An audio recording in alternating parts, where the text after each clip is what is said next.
In other words, I want to make sure the pressure display on the digital screen is the same pressure that's actually reaching the airbrush.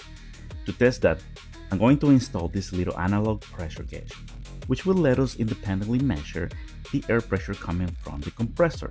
Now, the first number you see on the TurboX Mini display is what's known as the static PSI. This is the pressure that's sitting inside the air hose and the compressor while you're not spraying. Since there's no airflow yet, that number remains steady. The moment you press the trigger, the air begins to flow through the airbrush. You transition from static PSI to dynamic PSI. That's the pressure that really matters because it's the pressure you're actually painting with. As soon as the airflow begins, you'll notice the PSI drops on the display. At the lowest setting on the TurboX Mini, you're seeing its minimum working pressure. For smaller airbrushes, that's perfectly fine.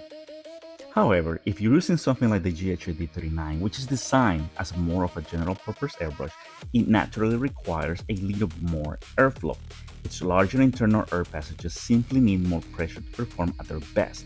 At the highest setting, we're getting roughly 13 psi while actually spraying.